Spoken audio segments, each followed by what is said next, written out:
Hello and welcome everybody to SAM.gov Bids Live, where we walk through small business solicitations together on SAM and we answer your questions along the way. Today we do have 4 small business solicitations pulled up that we will be jumping into in just a second. But if you are new here, new to the channel, and you don't want to miss future SAM.gov Bids episodes, consider subscribing to the channel and clicking that notification bell so that you can ask your questions live on future streams. And if you happen to be someone who actually is recently registered in SAM, maybe you were fighting through the process of a month or two, maybe longer to get that registration, and you're looking to get started bidding now, and maybe that's why you're tuning in, be sure to check out my website, GovKidMethod.com, because there I have free and paid resources that I designed specifically to support new federal contractors, just like you that were recently registered in SAM.gov. So definitely keep that in mind. So I will go ahead and show you a glimpse of what we're going to be taking a look at today. So we have our diagnostic medical physicist and radiation safety officer is number 1. Number 2, we have temporary registered nurses actually, for the Minneapolis VA Health Center.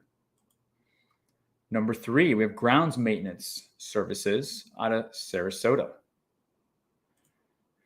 And number 4, we have, of course, some more janitorial service based out of St. Louis.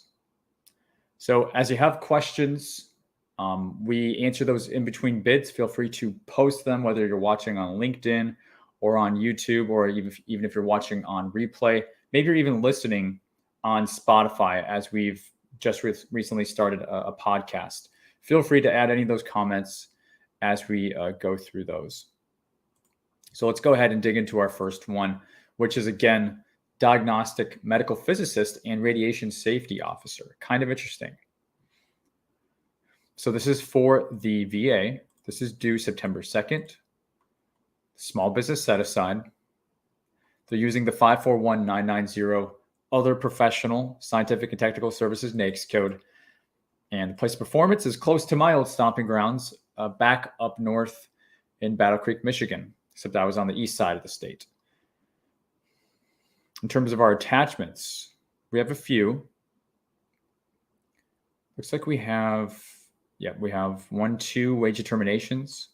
We have contractor rules of behavior, immigration certification, conflict of interest form, a QASP, quality assurance plan, past performance document. We do have the solicitation itself as an RFQ, but it looks like that was been replaced and amended. And I think that's where we will get started today in looking at this attachment first. In contracting, we do have Jennifer Bowden. And again, if you're just joining, this is for diagnostic medical physicist and radiation safety officer out of the VA Battle Creek, Michigan. So let's see what this RFQ has in store for us today. And good morning and good afternoon for some.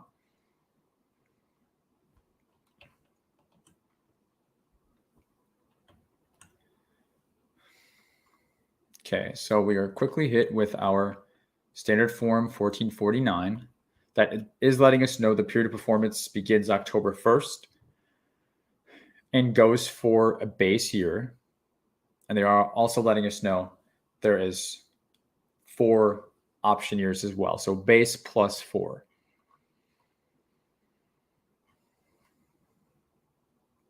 Next, we're hit with their pricing tables that you would need to fill out as a bidder. The first pricing CLIN here, CLIN, if you don't know, stands for contract line item number. So the first CLIN is for diagnostic medical physicist compliance and performance testing for ionizing X-ray equipment. So the medical physicist service, if you will. And then the CLIN 2 is for the radiation safety officer. So 1 and 2, and these appear to be both for base and 4 option years. So this first table, since our unit price for pricing is monthly, so they're just going to want easy math. What is the price for the month? And then what is the price for all 12 months. And then that will go on for option year 1, 2, 3, and 4. And then the grand total is everything totaled up together, also known as the TEV, the total evaluated value. Sometimes contracting will call it that. So next we have our PWS, performance of work statement.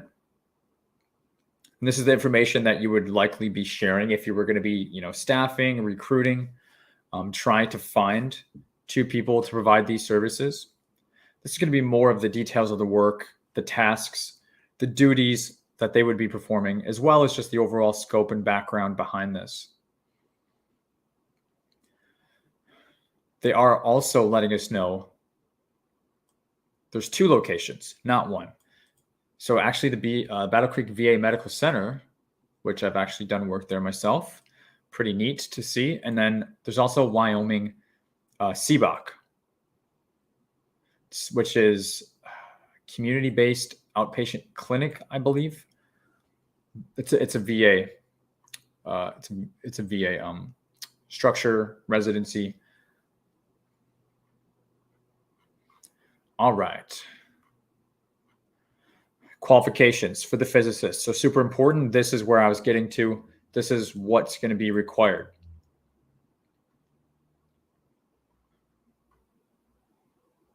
And then the services to be provided: equipment testing, medical imaging for MRIs specifically.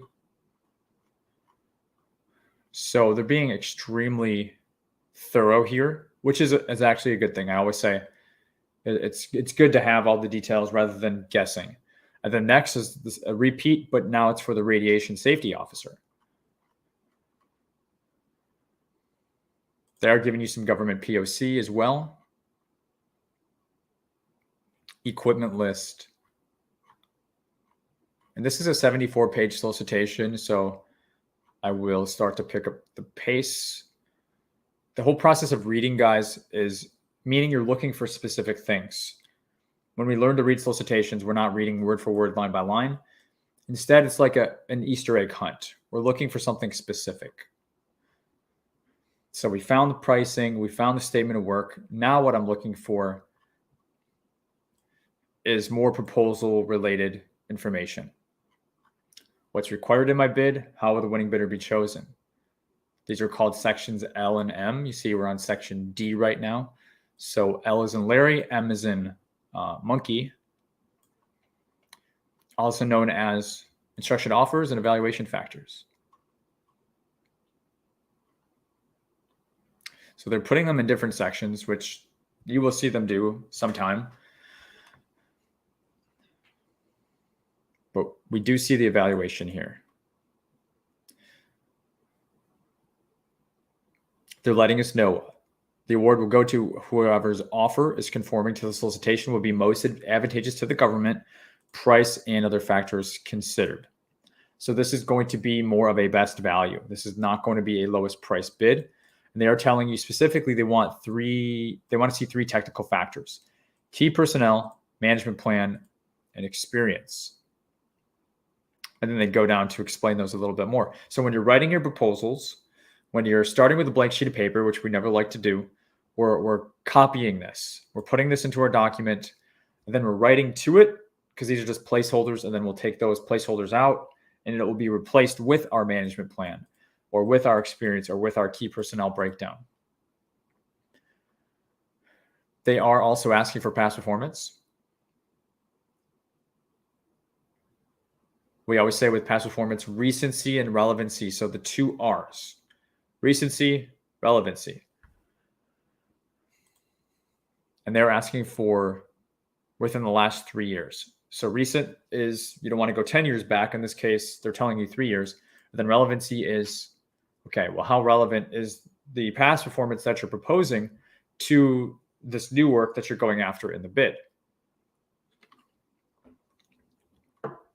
And as always, they're saying an offer with no relevant past performance will not be favorably or unfavorably rated, because that is written to the FAR, the Federal Acquisition Regulation. And I do have actually a free training, a free masterclass that goes into depth on that actual regulation, and I break it down. I've got that on the website if you want to check that out, GovKidMethod.com. If you're somebody who's struggling with not having past performance, which I know so many of you are. Then they're just giving you A, B, and C, what they want you to list, like the name, the contact info. Looks like there is a PPQ attached separately, past performance questionnaire, that you also want to fill out. And references. So then we have some reps and certs. So what we just went through was kind of like a merging of those two sections I talked about earlier, their instruction offers and the evaluation factors. They just kind of crammed it all under evaluation, which is why we say, guys, every bid is different. And this is why we focus on the core, the fundamentals, the basic, because once you have that down, you can attack any solicitation and still have your bearings, still have your feet on the ground. And you're not going to be off put just because what you're looking at right now doesn't look exactly like the last bid that you looked at, because it's never going to. So this is solicitation document, and that was amended and updated. As I said, we do have a past performance questionnaire.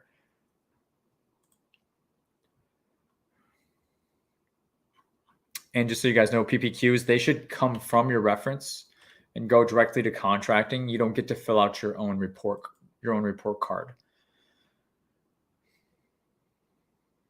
So this is actually pretty straightforward. And I say that a lot because not everything is as straightforward. So for this, you're going to fill out your SF 1449 form. We're going to hit our pricing table, base, and 4 option years again. And then for your proposal, coming back down, let's see if I can find it, evaluation. They're going to be looking for 3 technical factors. This is your proposal, quote unquote. This is your write-up, key personnel management plan, and experience. Okay, merge that together with your documents, your SF 1449 form, your past performance questionnaire, your signed reps and certs, or your completed reps and certs rather, and then your proposal, which is you're writing to these sections and these points, including past performance. So pretty straightforward. I don't think we need to go, because I know we have, looks like wage determinations and some other forms that you will not commonly see. I don't think we need to spend time on those. I think we can keep the train moving here.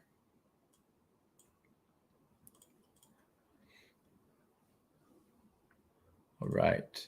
So hello, everybody. If you're just joining us, hello. Feel free to say hello in the chat. If you have questions, anything like that, we are live and I'm here to help. Hey, Ali, what's going on, man? Good to see you.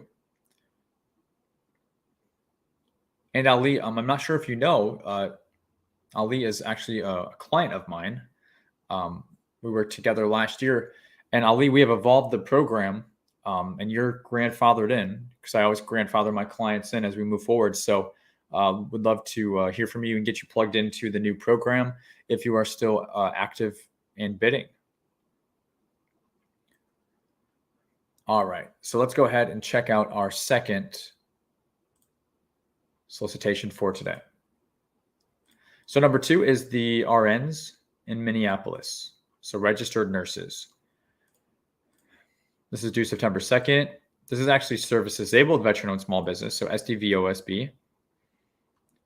And this is also for the VA. In terms of attachments, we do have a good number here. Looks like we have the solicitation and maybe an amendment. We have a number of bid-specific, nurse-specific forms here. We have our QUASP. Here's the amendments. Updated service schedule, so that will be important. The instruction to quoters, it looks like they've actually broken that out, as well as the evaluation. So that will help us, hopefully, with our proposal response on this one. Q&A responses. So always, guys, look for questions to answers. So important. That's what that is. Or answers to questions, rather. Then we have a statement of work. and the Second Amendment. So let's go ahead and get started with solicitation on this one. And I am going to be mindful of the amendments. So we're immediately hit again with our SF 1449 form that we would need to complete. Rule with government forms, guys, we don't go looking for them. We instead fill out what we're provided.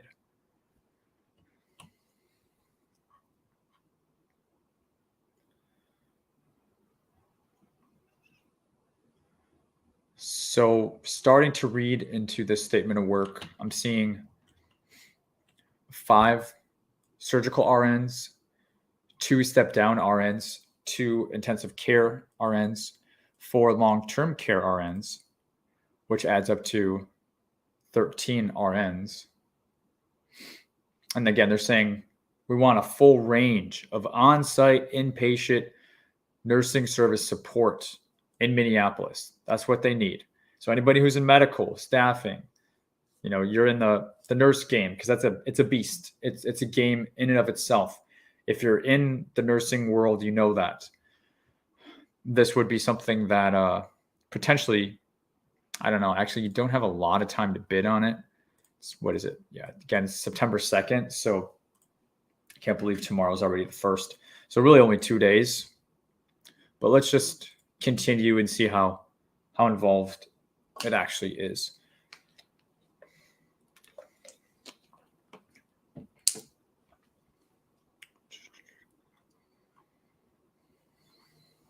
They're giving us 3 shifts: daytime, evening, and late night to morning. Pretty typical.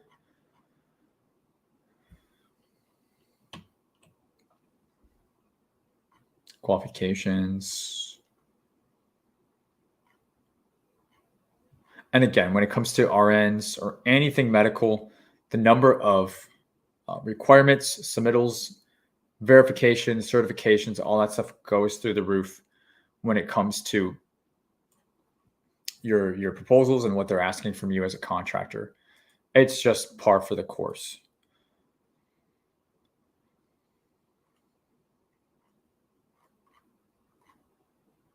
So we are here with the pricing table, very similar. They are making the units very clear though. So sorry about that. 5 RNs. They want you to price for that.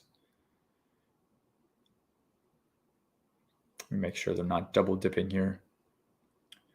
3 surgical and then 2 surgical. So that adds up to 10. What was our number before? I thought our number was higher. Because you see these 0002, 0003.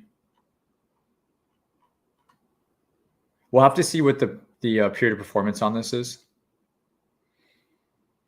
because these numbers are not exactly the way that they appeared. What they're doing, what it seems like they're doing is, this is actually just a breakdown. Okay. So 3 + 2 = 5.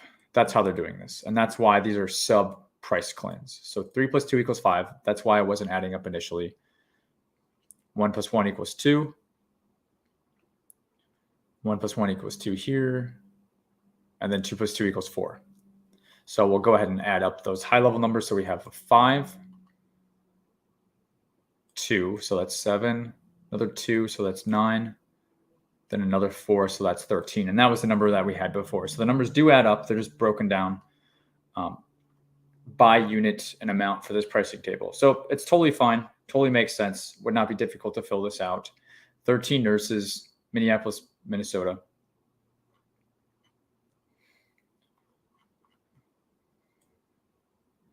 My guess is these nurses are there working right now. We can't rely on that or guarantee that. I would be surprised, however, if there was not an incumbent on this. Incumbent just means a previous contract where a previous company is already doing the work, and they will likely be bidding on it again if they are able to. And keep in mind, this is also SDVOSB set aside, so you have to be SDVOSB to even bid on this, because it's with the VA, and typically the VA will go vets first. What's going on, everybody? We'll get into the chat just as soon as we finish this particular bid.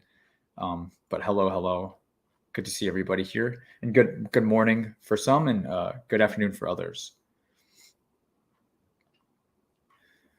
So we do see our instruction offers here, which is more of the boilerplate template that they're hitting us with.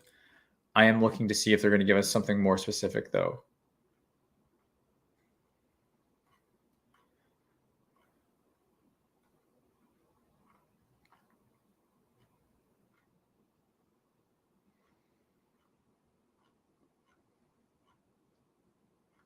Does not look like it.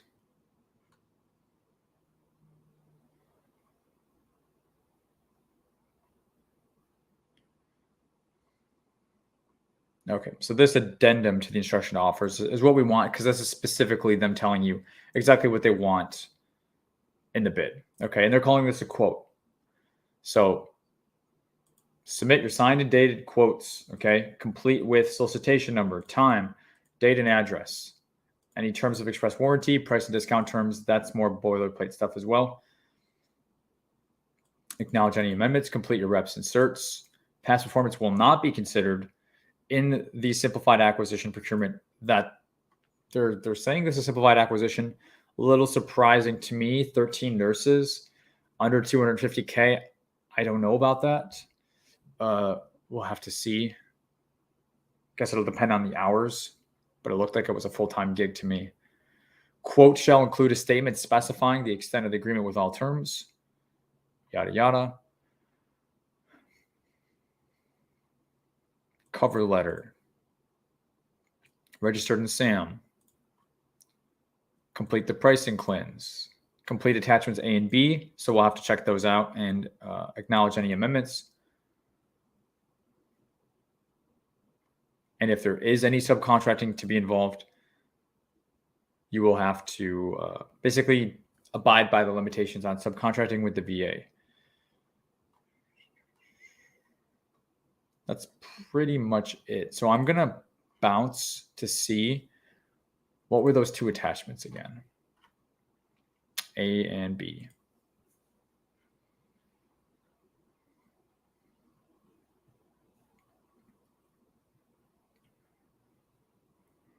Well, we're not seeing attachments A and B. We're seeing attachments 1, 2, 3. So the naming conventions on these would force us to kind of open all of these up. This is Appendix A, so maybe we'll see. It's attachment 2.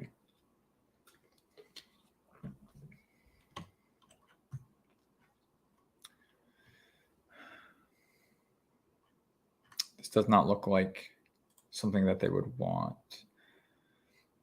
So it would require a little bit of going through these. We'll see what the amendments look like. The purpose of this amendment is to add FAR clause, availability of funds for the next fiscal year, to Section C of this RFQ. Funds are not presently available. The government's obligation for performance of this contract beyond September 30th is contingent upon the availability of getting funds.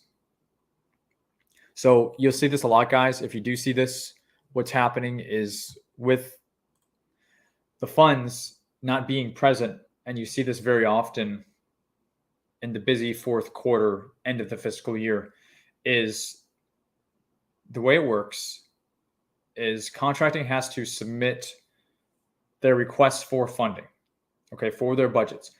If they do not spend all of the money for their budgets for that year, it gets reduced by the amount they didn't spend. So they definitely want to spend everything, if not get even more through these requests. However, they don't know what monies they're going to get, which relates to meaning they don't exactly know what contracts they're going to award. And I hate to say it, but they do have contracts that are on one end, they're like, emergency, gotta have them, definitely being funded. And then as you could think, there's also contracts that are maybe, they could wait till next year.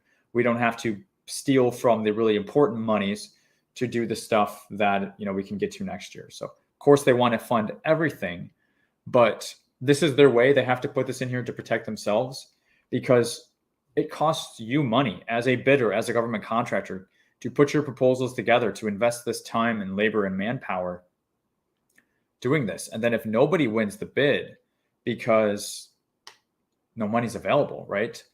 That could be a real problem. So this clause exists as the government's way of basically covering their butts, saying, hey, bid on this at your own risk. Funds are not presently available. We're trying to get them. Obviously, read between the lines. We wouldn't be posting this out for bid if we weren't.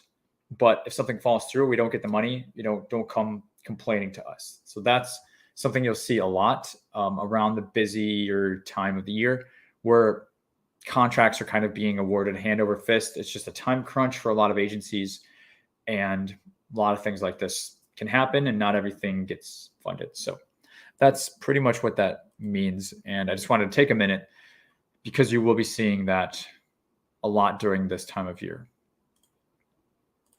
Oh no, don't kick me out of SAM, please.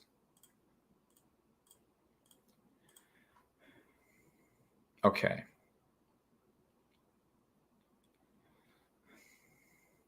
So I'm not going to go through all these attachments because we would take up our whole hour. I'm trying to see one more. Let's look at our evaluation.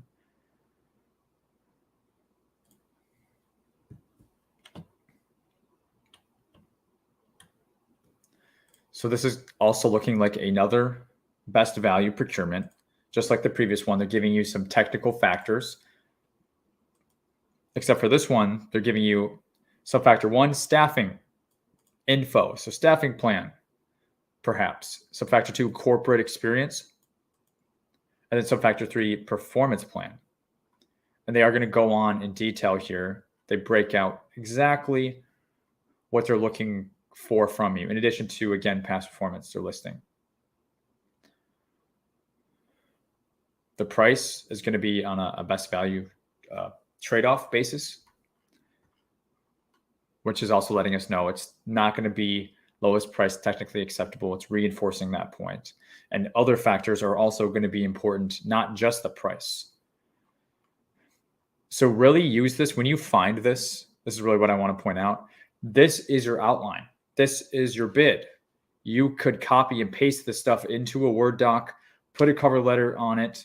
Like I said a minute ago, or a few minutes ago, respond to all this, give them this info. And then, you can take this stuff out, because this is just meant to help you build your outline, build out your skeletons, so that you're not starting with a blank sheet of paper saying, what do I give them? Do I give them my company background when we were formed like 20 years ago or 2 years ago? Government doesn't really care about that.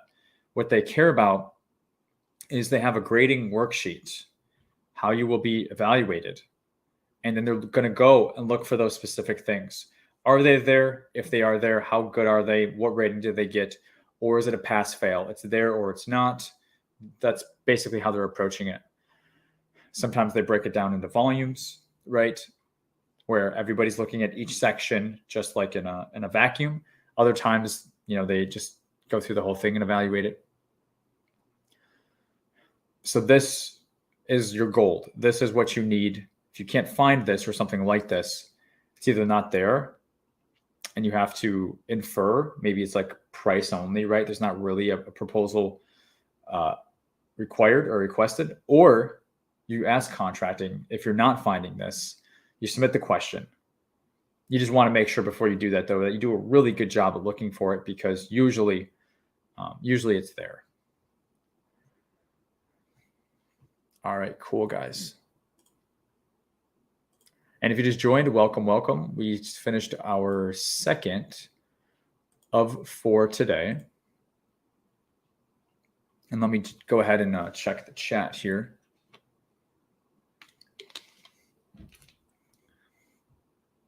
All right, looks like Trivia. Hopefully I'm saying that properly. Trivia Bell. Excited to learn from you. Discovered you yesterday, and we'll be back to watch from video 1 on tomorrow. Hey, I think today's number 9. So you have about 9 hours to get through if you plan to do that. Hopefully you can make it through. But super excited to have you here, and welcome. Megan Barker. Yay, getting to catch you live. Yes, you caught me live. If I originally registered with a NAICS code and want to bid on a contract that wasn't under the original NAICS code, is that possible? 100%, guys. NAICS codes are fluid. You should still have your own NAICS code strategy, but you just want to go in and add, edit, delete codes that are no longer relevant in your SAM.gov registration. On a good day, it could take 24 to 48 hours to get that updated and showing in your profile. So yeah, you just go back, you log into your SAM, select your entity, and then you kind of got to like click through the pages until you get to the assertions section that you filled out initially when you registered in SAM. And there's where you have an opportunity to take out old codes or add in new ones. And then you'll keep clicking next to submit your updated registration. All the other stuff is still there. You don't have to fill out all the stuff that you did before. You're just going to update the codes. So it takes a few minutes, but it is not, those fluid codes are not set in stone. You did select a primary NAICS code, and I believe that is the only one, in fact, that you're not able to change. But the secondary and tertiary and however many you're going to have, those can change as your strategy changes. So good question and easy answer. Vern says, are these being pulled from your saved searches? So Vern's sports takes, thanks for the question. As you can imagine, I have a number of searches set up. For the lives, I do have one particular search that I rely on that identifies pretty much every support contract that would be posted on SAM. So I can easily go into that and in the first 1 to 2 pages of search results, find some really good ones to go after. So that is the common thread. That's what I focus on. I'm not per se the construction guy. I'm more of the services guy, although I do see construction as a professional service. So I will sometimes look at construction bids as well. Because I'm all about professional service-based type contracts. So that's based off the search that I have. So incremental revenue. Hey, with these tight deadlines, it gives me more faith that I can win a contract based on the speed of completion. Correct me if I'm wrong. Incremental revenue. Yeah, it's up to you. I mean, you have to get in by or before the due date in time. That's what matters in terms of getting your bid in. And then what's going to matter after that is, are you compliant? Are you competitive? You know, things like that. Do you have a winning bid? But if we're just talking about speed in terms of deadlines and getting it in, it's like, yeah, if you can get in before the deadline, that's all that matters. They don't know if you just found this 2 days before or 2 months before. And to that point, some of these things are posted and you only have a week to go after them anyways. And don't forget, you can also always request an extension. You're not always going to get it. It's good to provide some sort of reason. And sometimes they'll just extend contracts themselves saying, hey, we posted new answers to questions you asked, industry asked. So we're going to give you another week, another 3 or 4 days, whatever. Things like that happen too. So just know you can always ask. If you don't ask, you don't get.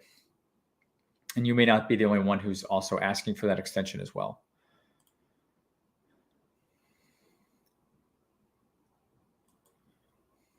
War Dog, what's up, man? Good to see you.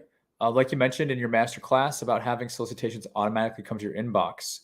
Yes, exactly. This is part of what we call a prospecting system. So if you're new to SAM or you're not new to SAM, but you don't have this set up, first off, I say you need to start spending an uncomfortable amount of time on SAM manually going through things. And this is going to allow you to identify bids that are going to be a close match for your business and what you offer or what you want to offer the government, right? So start there, spend a lot of time because everybody's approach, what everybody wants to do is going to be different. So you have to spend the time, you got to put in the hours, okay? Once you do that, you can stop doing that. Once you have a clear picture, you're finding bids, you're saying, okay, I'm seeing these repeat the government is buying this. This is a viable proof of concept model for me to go after. Once you have that, then what you want to do is identify those. What are the codes? What are the keywords? What are the agencies that are buying those? So you want to work backwards from, it's like success leaves clues. So you want to follow that breadcrumb trail, working backwards from what you want to go after, and write that stuff down. And then come into SAM and set up saved searches based off of that criteria. That way, you don't have to do the manual searches as much, and you can get them fed to you on a daily basis. So instead, you can start working smarter, not harder, and just check your emails, log into SAM, check your search for the day. And with like my coaching clients, I have them set up so they have to decide. They have to make a decision. Are you going to be checking your prospecting system every day? Is it going to be every other day? Is it going to be once on weekends? What is it for you? Are you full-time and a half? Are you part-time? How much are you putting into this? That's going to affect your frequency. So these are decisions that you get to make and that you should make once you get some of this set up. So we go into that again in the free course on my website, GovKidMethod.com. So thanks, WarDog, for pointing that out. And that is the context and the importance of it. Just to that point, we always want to work from systems. We don't want to work from gut reactions or emotional reactions or just doing what we feel like. Systems keep us honest.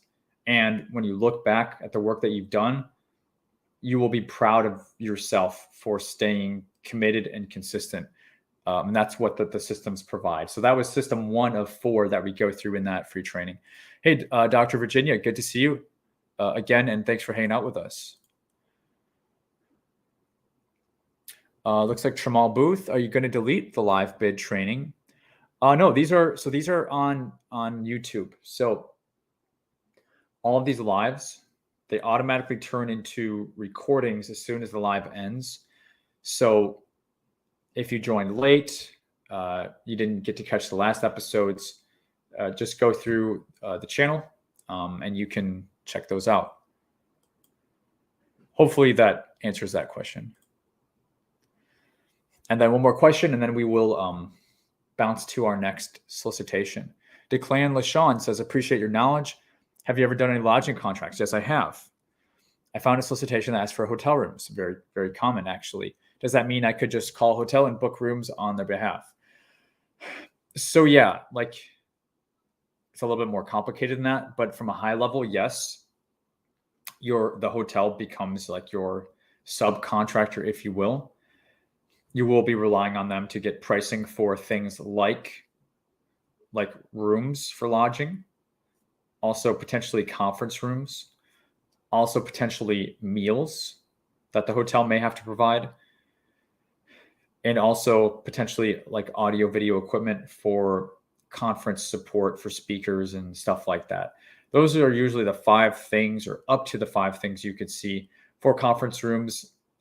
They're going to maybe ask for breakout rooms or rooms for like babysitting or watching the children while the parents do their thing. And you see this a lot with like yellow ribbon or retreats where soldiers and warfighters are and their families are coming to get information. Oftentimes it's pre-deployment or post-deployment.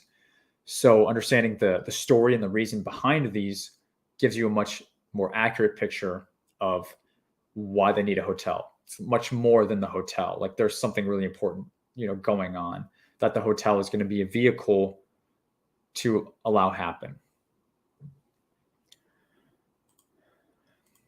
Charlie Kane, I'm still waiting on my unique ID to be processed. That should actually be pretty quick. Charlie, after your unique ID, you need to get your cage code. The unique ID, usually you get the same day. If not like in 1 to 2 days. Cage code could take 1 to 2 months. So if you've submitted, Charlie, and I don't know where you're at. Yeah, sorry, I'm getting distracted here reading the comments. I don't know where you're at. If you've only done your unique ID, that's correct. That replaces the DUNS number as of April this year. You don't need to get your DUNS. Instead, you need to get that. But then once you do that, you do need to do the bigger process of registering in SAM.gov to get your cage code from the DLA. And then to answer your question, you need that cage code first. So again, if you don't have it, it could take 1 to 2 months to start bidding. So it's not enough to just get your unique ID to start bidding. You also need to get your cage code.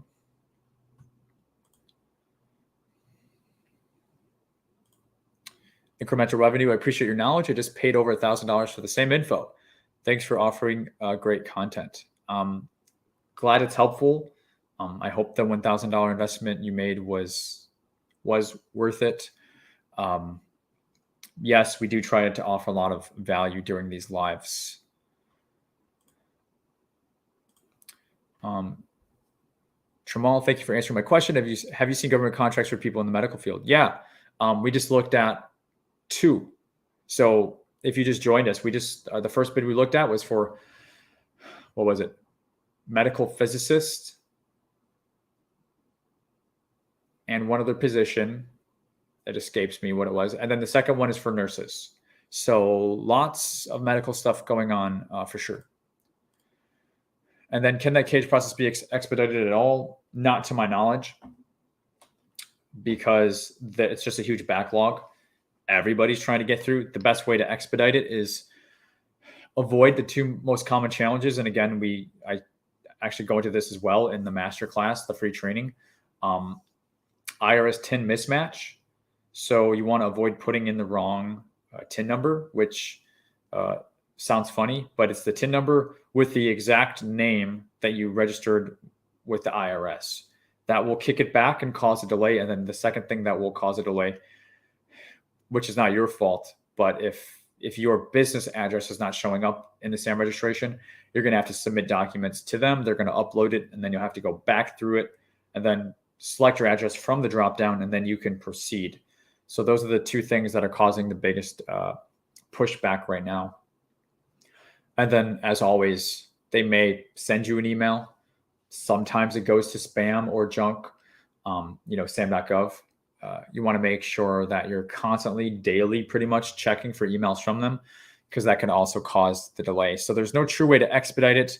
The best way you can do to make sure you have the shortest window is to do all of these things in order to stay on top of it, to make sure there are no snags. Definitely. So we'll go ahead and move on to our next solicitation. But guys, if you are enjoying this, feel free to hit that like button. If you're new here, just checking this out, consider subscribing and clicking that notification bell. So if you want to ask future questions on future lives, this way you get notified, on your phone or in your email. I think notifications come that way. That way you don't miss any future episodes. So let's go ahead and move on. So shifting gears from our 2 medical contracts. Number 3, ground maintenance, Sarasota, North Carolina. Another VA. I swear, guys, I promise, I'm not trying to pick out VA opportunities. Yeah, Sarasota's in Florida. That's why I was wondering what this NC was. Because I'm like, I didn't want to say it, but it says NC. But down here it's saying Florida, so not a big deal. This is due September 14th, so we do have quite a bit of time on this. So when you're thinking grounds maintenance, we're thinking potentially like landscaping, could also be seasonal stuff like the mowing, but also snow plowing. And this time of year, you will start to see those come out. But this is Florida, right? And I know you guys are already thinking that there's not going to be snow plowing, and you would be correct about that. So we'll see. We have a little bit of a listing description here. This is going to be at cemetery. So grounds, turf, headstone, columbarium, lawn, tree, shrub, plant beds, maintenance, interment services. Not sure that. Irrigation systems maintenance. So a whole list. Plant healthy grass, trees, shrubs, plants. Be clean, neat, and professional. Okay, so I think we get the picture here that we can prepare to dive in. And again, for this is SDVOSB. So the only way that you would be able to start calling around landscaping companies and have them say, do this whole contract while you quote unquote, management, not quote unquote, like you would have to manage it. The only way you could do this though, is if they are also SDVOSB. You would have to do 50% per the limitations on subcontracting. The only way they could do more than 50% is if they are also SDVOSB as the sub, which you may be hard pressed to find, which in turn means really the best way that this is going to be done is if you actually self-perform it yourself, meaning with your employees, not somebody else's. So a little bit of change in strategy because of that set aside. In terms of attachments, we have a wage determination, statement of work, solicitation itself, past performance questionnaire, wage determination, bid schedule, and site visit instructions. Gotta love the naming conventions where you actually know what they mean. So let's go ahead and, all right. Don't know why this happens sometimes. You guys let me know if you ever get the black screen of death, because I'm getting it. We had this a few episodes when you just click on an opportunity, you try to open attachment, and it's saying unauthorized. Could be because you have to request access, but it just has not been my experience. So as a test, let's look at this other one and see. Otherwise, I may try to restart SAM. These things happen, guys. And we all know SAM is awfully glitchy as well. So yeah, it's happening again. So let me try two things. Control Shift Win B. Okay, so I just did a restart.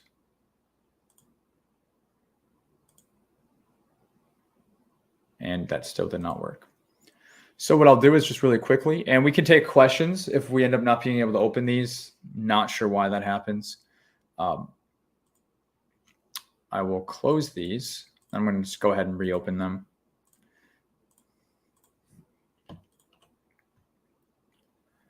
And see if we have any luck. In the meantime, if you have anything in terms of questions, like I said, feel free to post those. We may just rely on those for the rest of the time.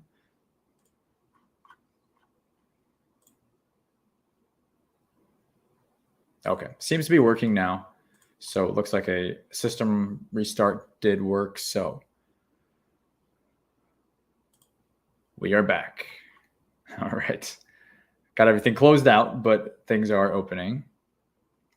So again, let's try our solicitation.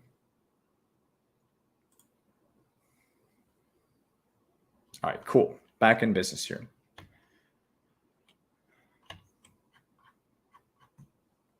So this is a solicitation. This is 7 pages long. Extremely straightforward. Base plus 4 option years. They're telling us SDVOSB set aside. Got a couple weeks to bid on this, which is nice. Site visit. They're giving you the POC for that. They do have 2 standing meetings on the 30th of August and the 1st of September, back to back.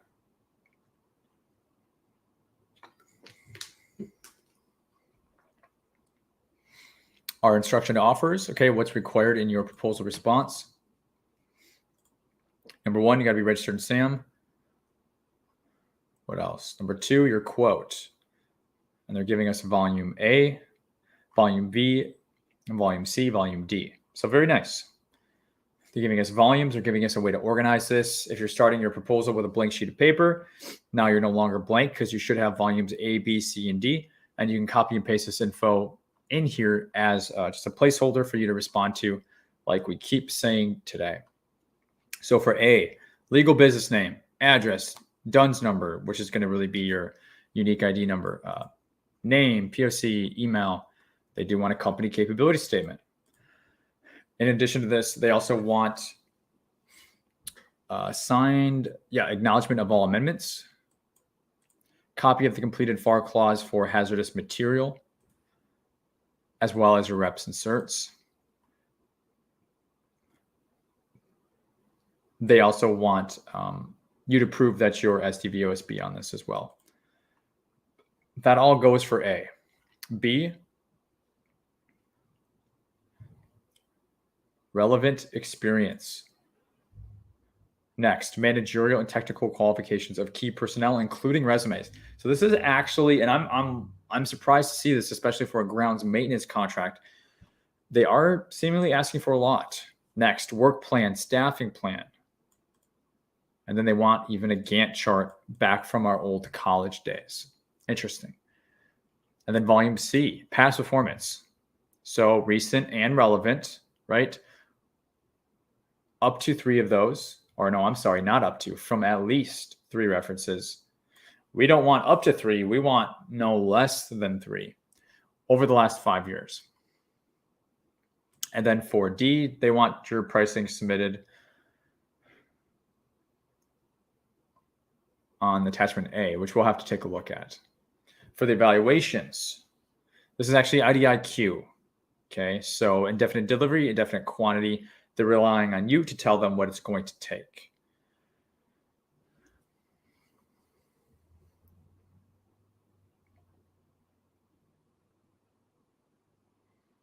They're saying the government has a discretion to accept other than lowest price bids. I can't see them going lowest price on this, though, not with everything that they're asking for. For the technical approach and the understanding of the work, which was not A, maybe B. See, this is kind of something that bugs me, guys, is when they ask for something, but then they go to explain something using different words. So you kind of have to like match them up and marry them up. And this is clearly written by people who don't write themselves. But for technical approach and understanding the work, they're looking for you to do 1, 2, 3, and 4. Number 1, demonstrate experience and performing the requirement. 2, demonstrate key personnel have the managerial and technical quals.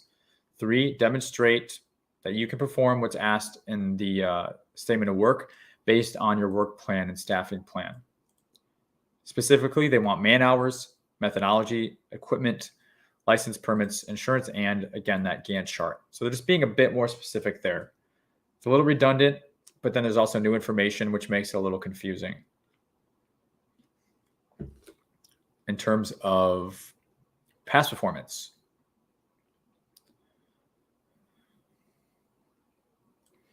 previous experience with the supply or service being acquired, which this is grounds maintenance, of course. Past performance questionnaire reply. So we will see if there's a PPQ. If you have something, if you had a previous government contract, it would be put in the CPARS system. But if you don't, that's okay as well. And then price, they're going to be looking for price reasonableness, meaning not unbalanced pricing. So this is 7 pages, but there's actually quite a bit in here. Most of this is very relevant to your proposal itself. So very good for us to walk through.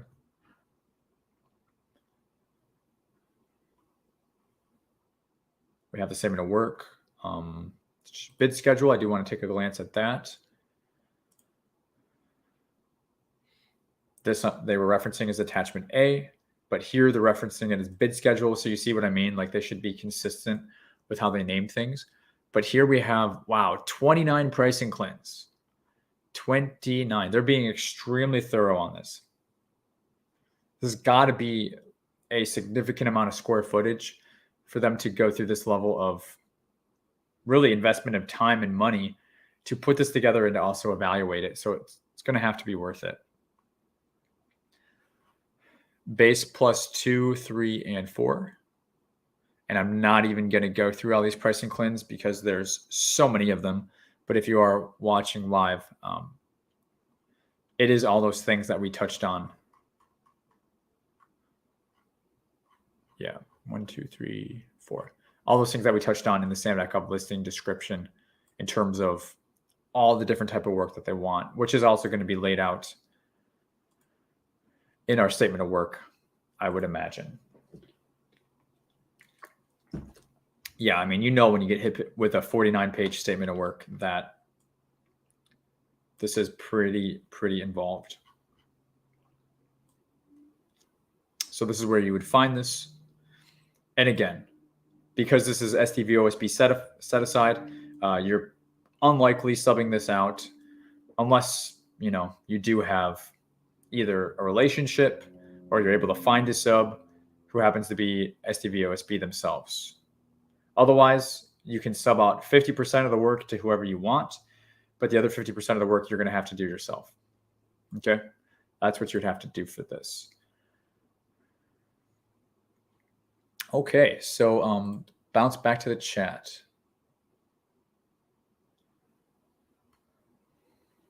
All right, looks like Megan, I reviewed a quote that stated offers required to enter a Nist score. I haven't come across this in your videos or any of the live bids. Could you provide more insight on this? Yeah, it's not something that we really often see in the bids that we go after, in the very small business bids. But let me go ahead and just see if I can pull up something that's going to explain it in a way.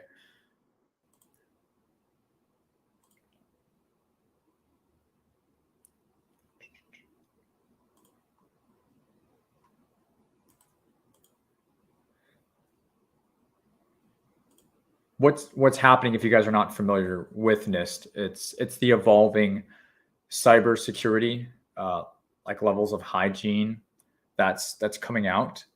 So if they're asking you to already have that, it's probably going to preclude you from bidding. Eventually, all contractors are going to have a cybersecurity thing in place due to national security things.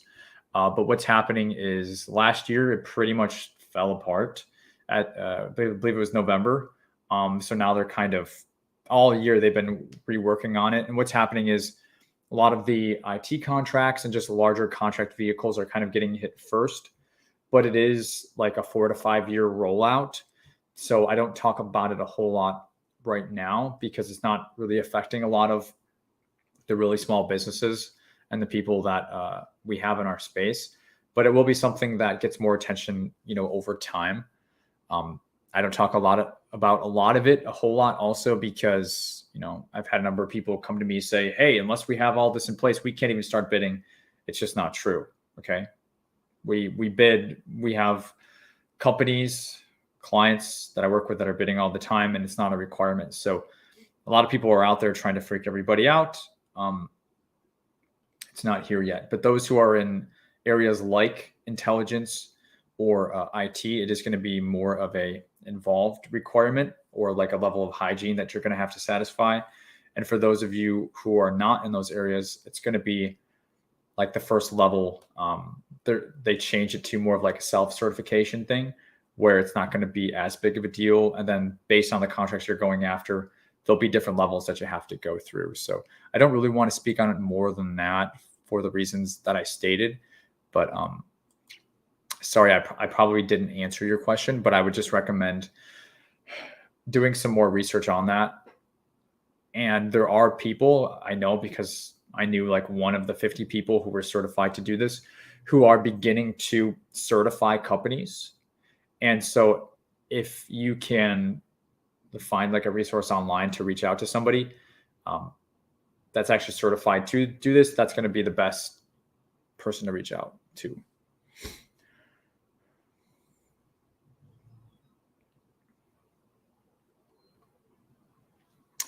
Top Dog, I'm not sure if this is a question or a response.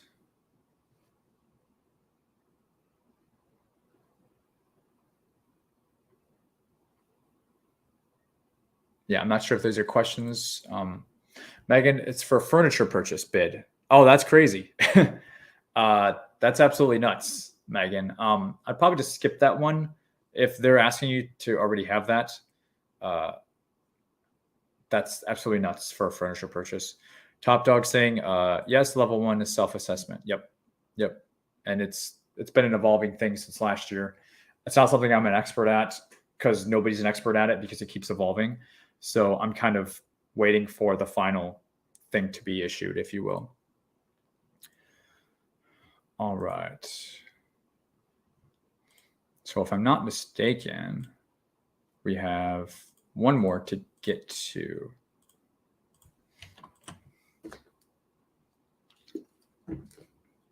Yeah, that's, yeah, nuts. Call the KO for the furniture, right?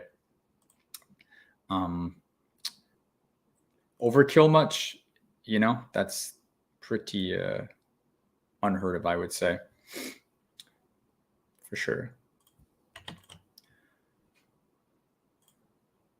Okay, so let's just take a last quick look at our final bid of the day. And Top Dog, I know you had a lot of comments there, so if I missed something that you're wanting me to respond to, just let me know. Otherwise, if you're just helping out in the community, I appreciate you. So this is janitorial, St. Louis, Homeland Security, Coast Guard. Due in a little over a week, September 8th, small business set aside, janitorial NAICS code to be performed in St. Louis, Missouri.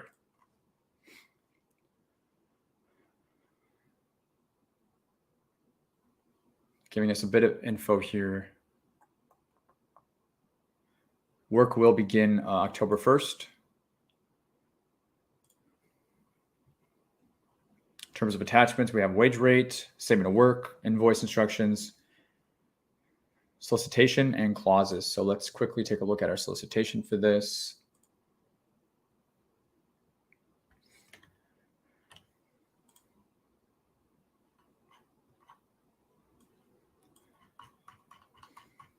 All right, just one pager. Pretty straightforward. If you're interested in janitorial, this is RFQ, 100% set aside for small business, as we know.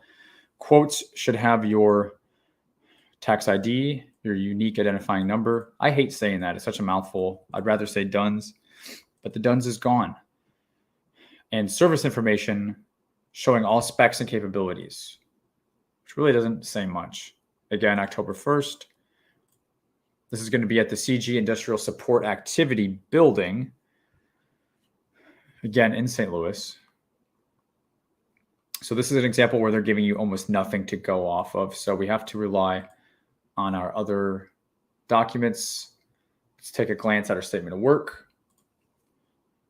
And it is possible, guys, where you just don't have enough information to bid, right? If that's the case, you make a no bid decision.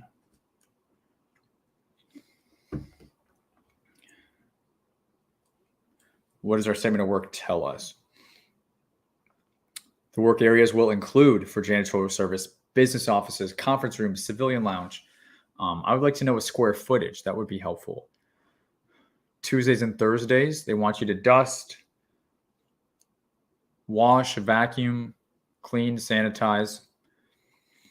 And then weekly, they want you to vacuum, polish, spot clean. And then monthly, they want you to machine clean and polish the floors, which may seem like pretty often because sometimes this is like a semi-annual, but they want it every single month. Okay, so they're being specific here. So this is good, Tuesdays and Thursdays. Solid waste collection, hard surface floors, carpet spotting, carpet vacuuming, dust and soil removal, and a whole lot more than weekly and monthly. And then restrooms, Tuesdays and Thursdays.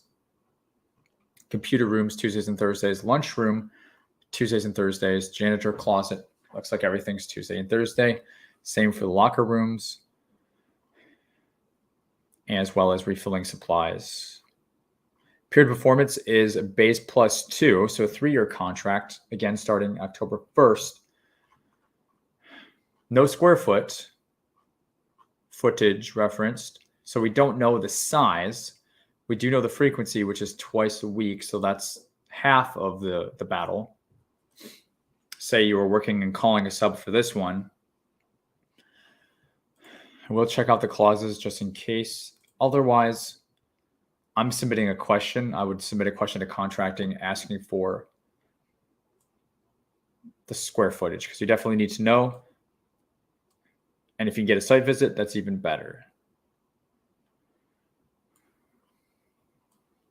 Yeah, looks like it's just going to be straight up clauses in this document.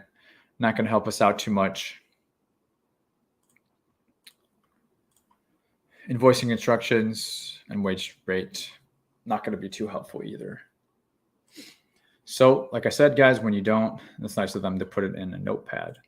When you don't have information, you submit questions to contracting.